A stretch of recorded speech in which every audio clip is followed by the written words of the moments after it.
Welcome to Moments with Marianne. I'm so delighted we're spending this time here today. We have a very inspiring show coming right up with special guest, Brad Meltzer, and he's here to share with us his new books in this series, Ordinary People Change the World. Now, many of you will recognize Brad's work. He's been on the show before, and he's a #1 New York Times bestselling author of The Inner Circle, The Book of Fate, and 9 other best-selling thrillers. He's also the host of the History Channel TV show Brad Meltzer's Decoded and Brad Meltzer's Lost History, in which he helped find the missing 9/11 flag. Brad's here today to share with us his 2 new books, I Am Walt Disney and I Am Marie Curie. So let's welcome to the show, Brad Meltzer. Always good to be back. Hey, such an honor to have you here. And my goodness, I love these 2 new books that you have out. Gosh, what inspired you to choose these 2 characters?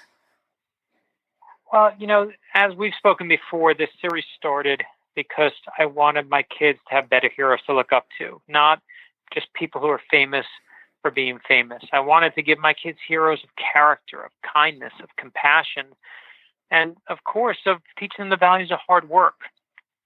So we started this series with I'm Amelia Earhart. We did I Am Abraham Lincoln and I Am Rosa Parks and Albert Einstein and Jackie Robinson. And but when it came to doing this value of hard work, we love the newest books. Both stand around that, which leads us to I Am Walt Disney, which is the newest book in the series.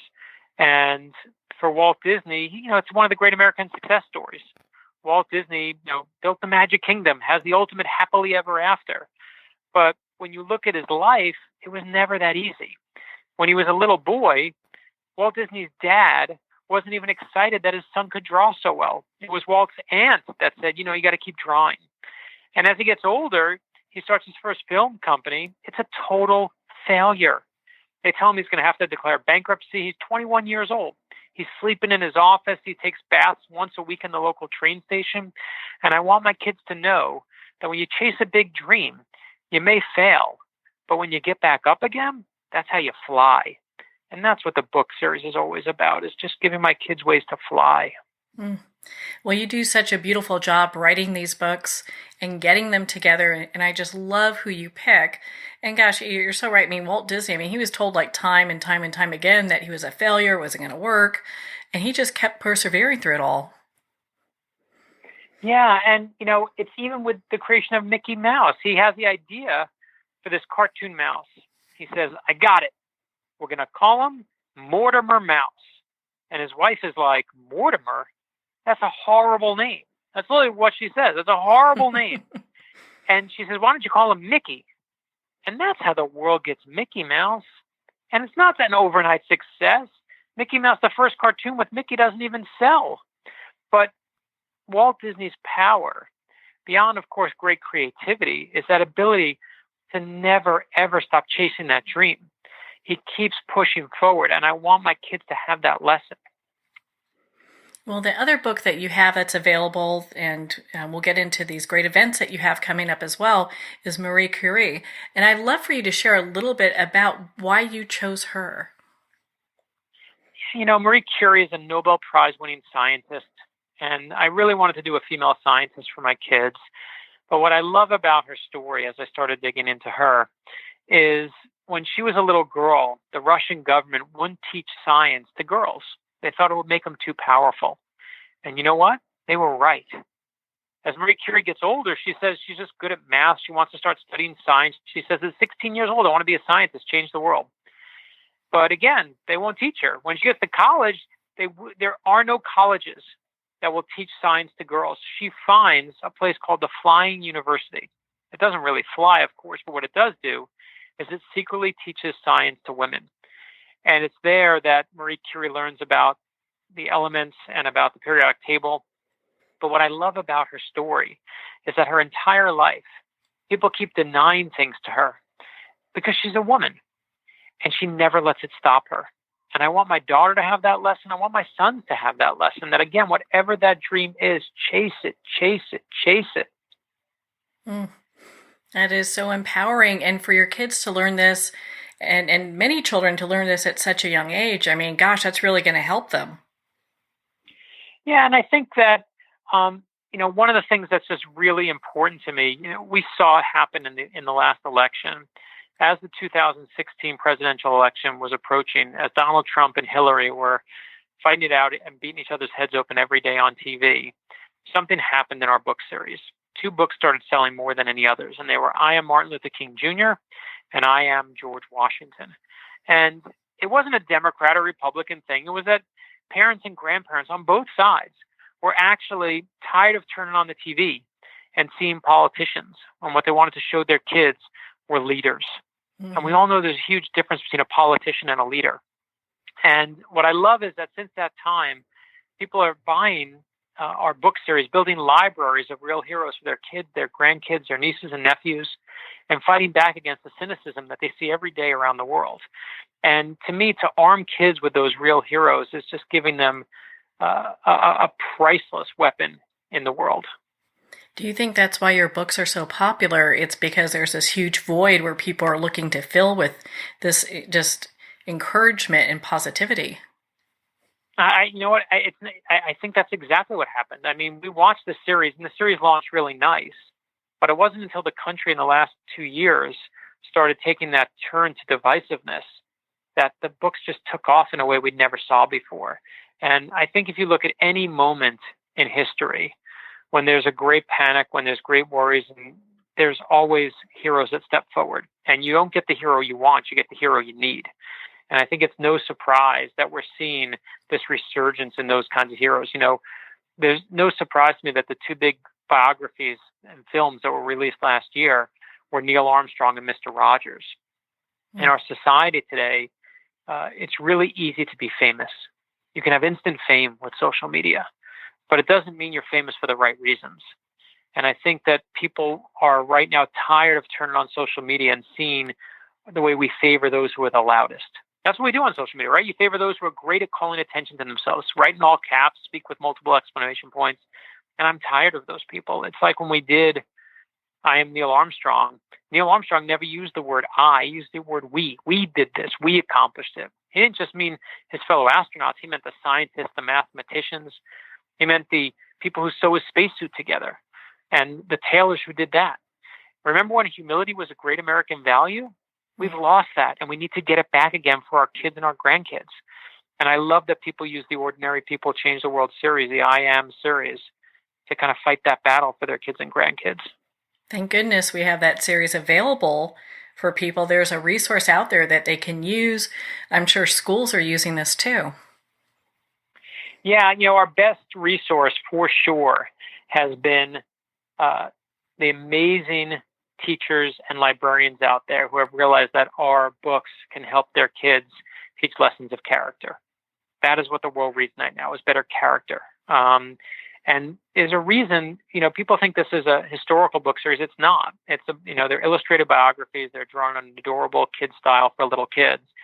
But on the back of I Am Amelia Earhart is the value that we're teaching. It says, I know no bounds. On the back of I Am Abraham Lincoln, it says, I will speak my mind and speak for others. On the back of I Am Walt Disney, it says, I know that the person who makes dreams come true is you. And the back of I Am Marie Curie, it says, I know the power of discovery. These are, again, those lessons are at the core of this. And I think I just really appreciate anyone out there who's used our books to build that library, because those lessons are hard to come by these days. It really is. And gosh, we can use more of your work and your books to help empower the next generation. Is that what you kind of find that people are really gravitating towards this series for? It's because they're just looking for that inspiration?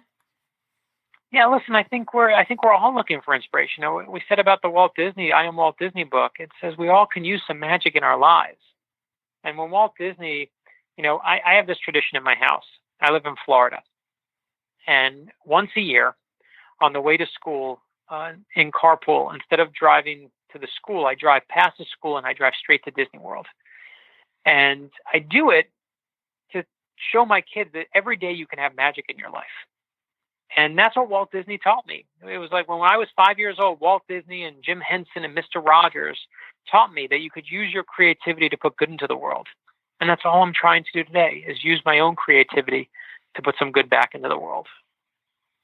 How long did it take for you to do the research for these two books? Because I know you're big into research.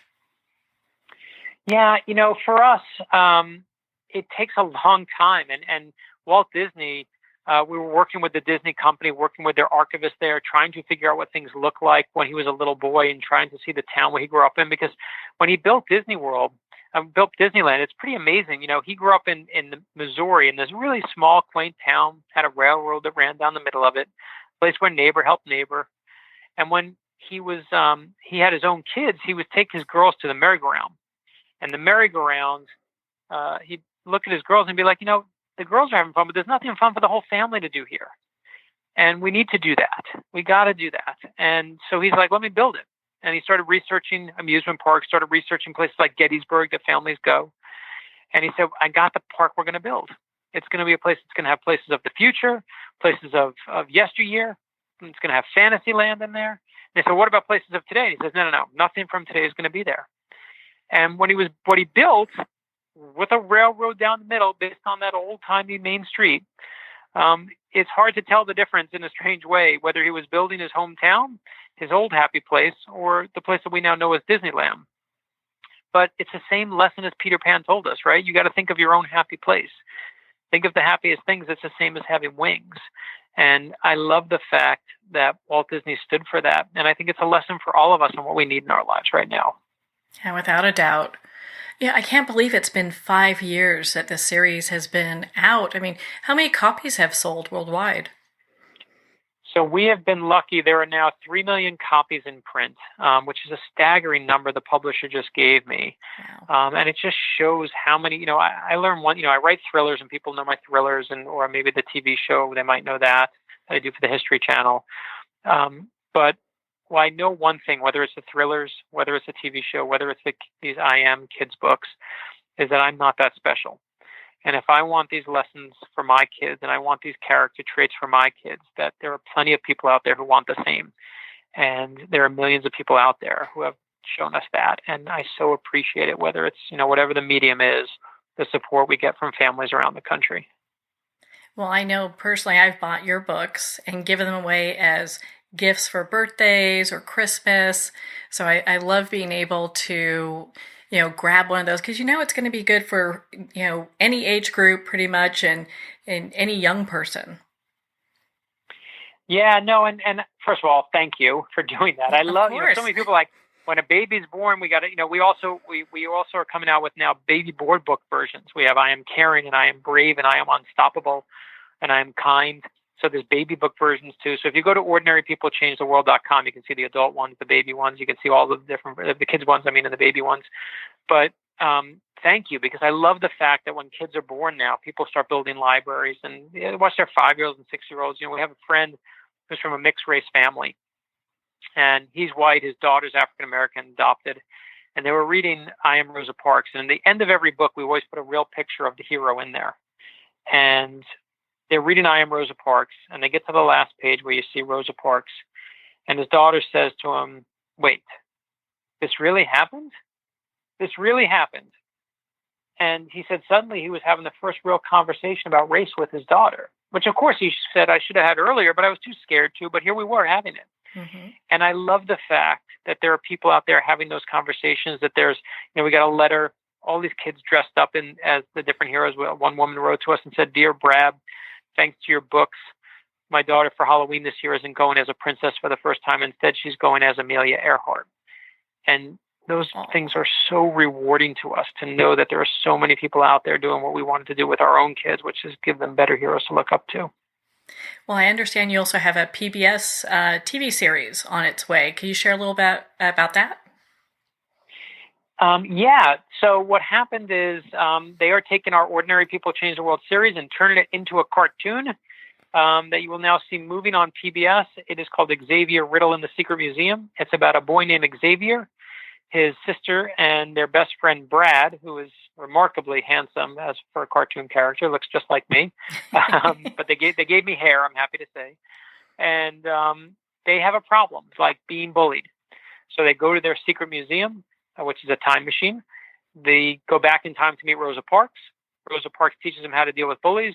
They come back to the present day, and they deal with the bully. And every episode, in the art style that you see in the Ordinary People Change the World series, you get to see them meet different heroes every episode and go back in time. We debut on PBS Kids on November 11th. It is 50 years and one day after Sesame Street premiered, so no pressure at all.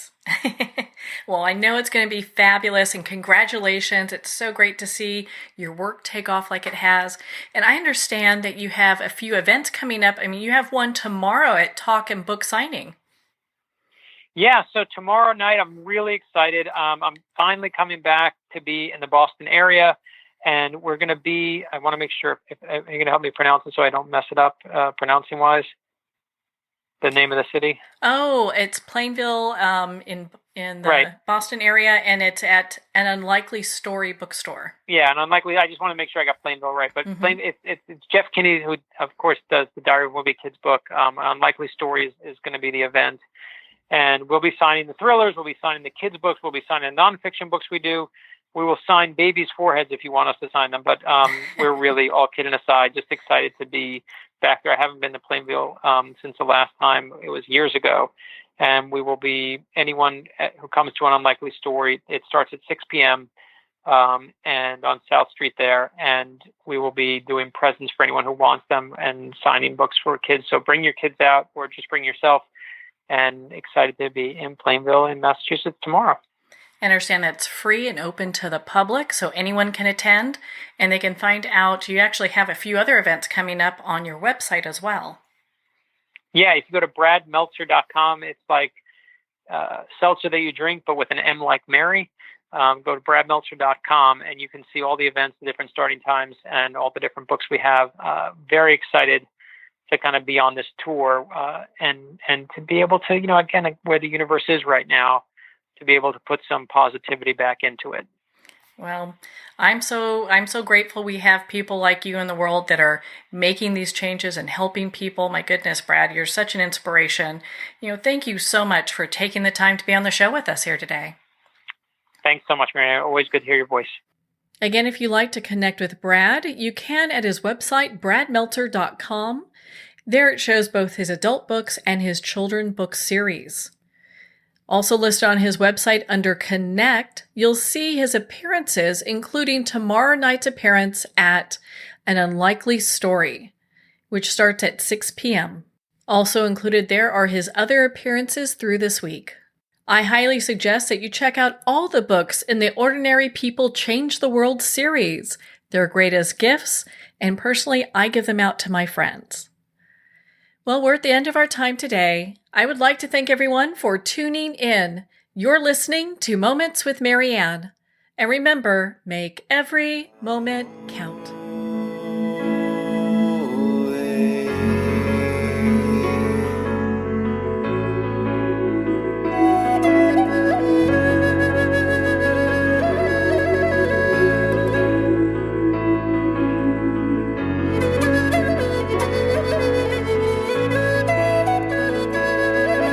In a single moment, your life can change. Moments with Mary Ann is a transformative hour that covers an endless array of topics with the best of the best. Her guests are leaders in their fields, ranging from inspirational authors, top industry leaders, and business and spiritual entrepreneurs. Each guest is gifted and a true visionary, a recognized leader in her own work, and while teaching others to develop, refocus, and grow, Mary Ann will bring the best guest and sometimes a special surprise. Don't miss this. You never know just which moment will change your life forever. Moments with Mary Ann airs every Sunday, Monday, Thursday, and Friday at 8 p.m. Eastern and 5 p.m. Pacific Time. Make sure to tune in and visit momentswithmaryann.com for more information.